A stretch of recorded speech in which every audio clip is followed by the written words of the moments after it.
get people back to that fifth element of hip-hop, get them back to the knowledge, because too many are caught up on just the partying, and not dealing with all the elements of hip-hop. They just deal with the rap side of hip-hop. So we got to let them know it's a culture, and come back to that fifth element, the knowledge. So without the knowledge, this is what controls and holds everything together. I have a confession. I grew up in Queensbridge public housing projects, an iconic hip-hop neighborhood in New York City. But I couldn't do any of the four traditional elements of hip-hop. I couldn't DJ, rap, breakdance, or do graffiti. And on top of that, I didn't have hoop dreams. Actually, my game was so bad, I had hoop nightmares.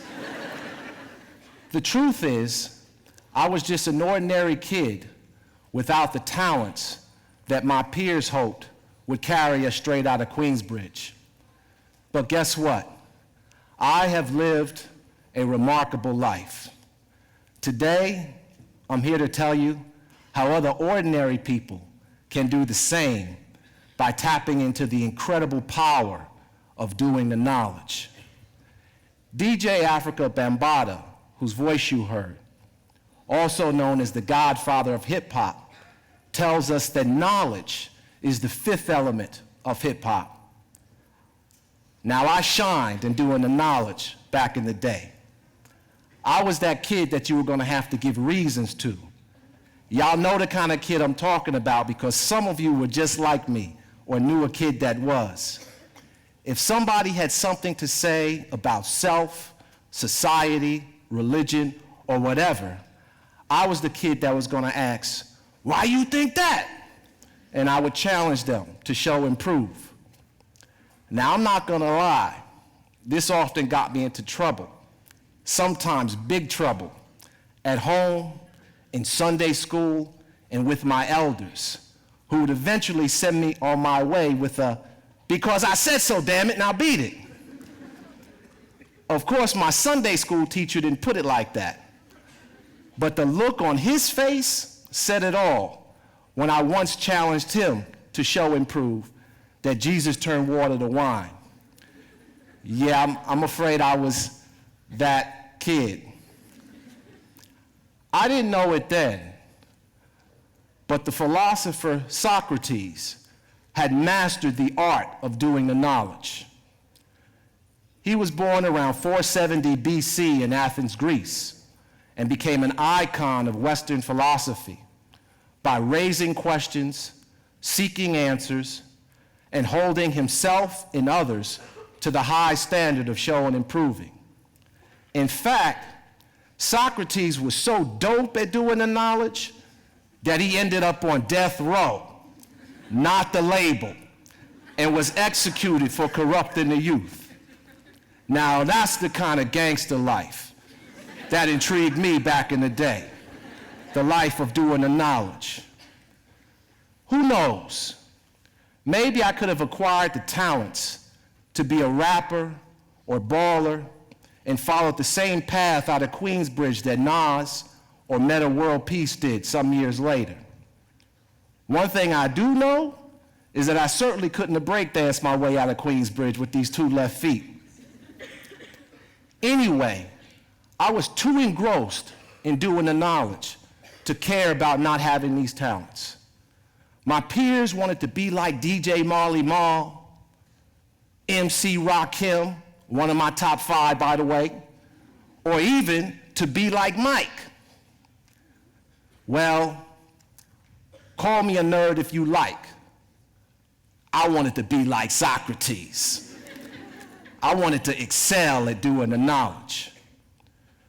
Knowledge, the fifth element of hip-hop, punched my ticket out of Queensbridge. There is incredible power in doing the knowledge. It empowers us to answer questions the world once answered. And some of these questions, such as why should we obey the law, require us to consider the grimy reality of life on the streets. Chuck D of Public Enemy once said that rap is Black America's CNN. Rappers use bars and hooks over beats to describe the gritty reality of life on the streets. Consider the timeless classic by Grandmaster Flash and the Furious Five. It's like a jungle outside. It makes me wonder how I keep from going under. Broken glass everywhere, people pissing on the stairs. You know they just don't care. Or, closer to home for me, coming straight out of Queensbridge, consider Nas's joint, Life's a Bitch. Life's a bitch and then you die. That's why we get high, because you never know when you're gonna go. In 1651, the English philosopher Thomas Hobbes wasn't spitting knowledge in bars and hooks. Nonetheless, he too gave us a grim summary of what our lives would be like in the absence of law and order. And the bottom line, according to Hobbes, was that our lives would suck. Everybody's got a theory about why life's a bitch. Some of the old timers that I rolled with back in Queensbridge would say because there's too much disobedience. People need to just follow the rules and obey the law, and we would all be better off. Now, y'all know the Socrates in me wasn't going to just take their word for it. I was going to challenge them to show and prove. Plato was Socrates' greatest student. None of the Queensbridge old-timers had read Plato's dialogue, the Crito. But had they done so, they would have had a ready reply to my challenge to show and prove that we have an obligation to obey the law. Here's how the dialogue between me and a Queensbridge old-timer would have went down. The old-timers in Queensbridge, they had mad swag. The old-timer would have donned the fedora, and he would have did the knowledge something like this. Okay, son, let me school you on why we should obey the law. First, consider our parents in all the ways that they provide for us. They birth us, they feed us, they clothe us, they shelter us, and protect us from harm so that we could grow, become independent, and flourish.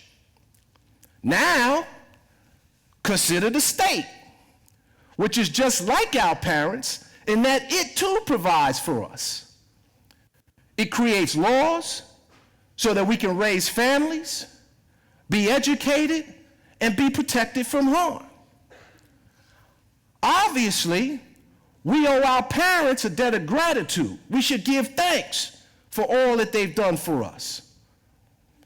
By the same token, we owe the state a debt of gratitude for all that it provides for us. But how should we give thanks? How should we repay our gratitude?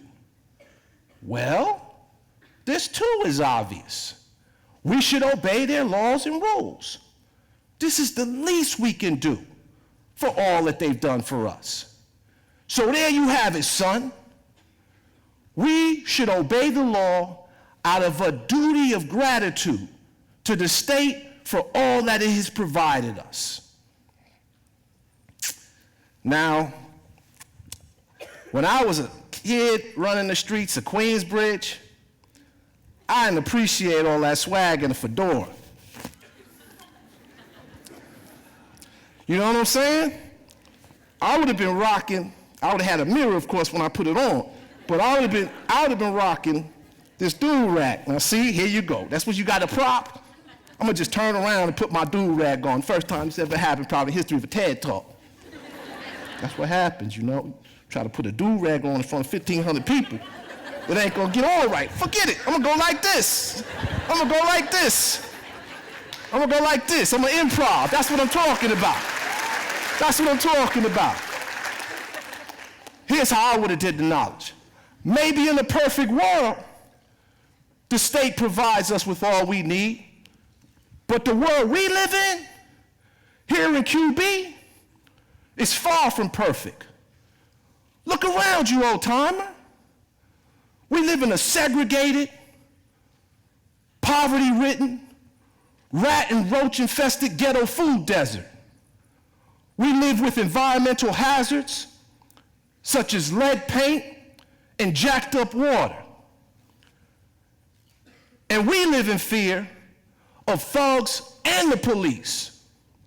And I don't see any of this changing until they start treating us like our Black Lives Matter. So from where we're standing, here in QB, we owe the state neither obedience nor gratitude, but only a hard way to go for not doing the right thing by us. So that's how doing the knowledge would have went down back on the streets of Queensbridge. We kept it real. Socially conscious hip-hop artists have a long tradition of keeping it real about how some of our fellow citizens are living. J Live keeps it real about how some of our fellow citizens live in fear of the police. Children, women and men subjected to stop and frisk, puts pride in lives at risk. Heartbeats on pause, if not stop, and probable cause is probably cause we black and y'all cops. No apology. Ghostface Killer keeps it real about what it's like for some of our citizens to live in poverty. Check it, 15 of us in a 3-bedroom apartment, roaches everywhere. Cousins and aunts was there, 4 in the bed, 2 at the foot, 2 at the head. I didn't like to sleep with John, he peed the bed, 7 o'clock.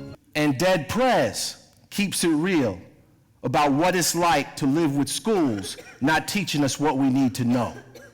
Know what I'm saying? Cause see, the schools ain't teaching us nothing. They ain't teaching us nothing but how to be slaves and hard workers for white people to build up their shit, make their businesses successful whilst they exploiting us. You know what I'm saying? I have just given you 3 examples of conscious rappers keeping it real. But trust me, there are many, many more where that came from. Just ask one of my hip-hop heads out there. Ironically, tapping into the incredible power of knowledge does not begin with what you know. Making ignorance an ally is the beginning of wisdom. Once you accept that there's much that you do not know and give up the belief that you have or even need to have the right answers, you're ready to ask questions, seek answers, and to defend those answers by showing and proving.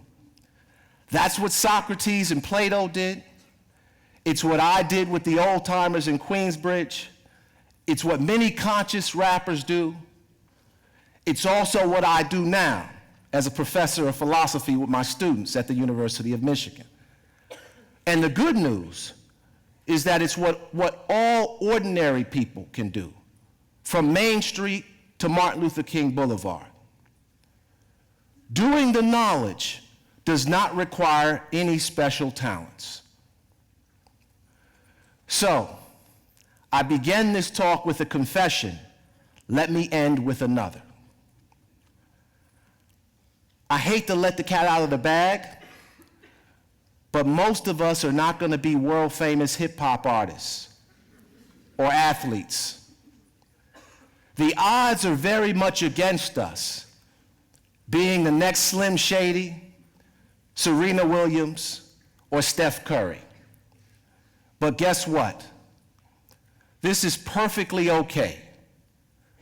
Not only can we still live well, we can live a remarkable life. Wherever we come from in the world, the streets of Queensbridge, the heartland of America, the slums of Mumbai, the barrios of Juarez, the shanty towns of South Africa, or the favelas of Rio, we should know that lacking certain talents does not put us behind the 8 ball. Any one of us, anywhere in the world, can be like Socrates. We can ask questions, seek answers, and hold ourselves and others to the high standard of showing improving. And if you ask me, not only is this keeping it 100, this is pretty damn gangster. Living a remarkable life is living up to one's greatest potential.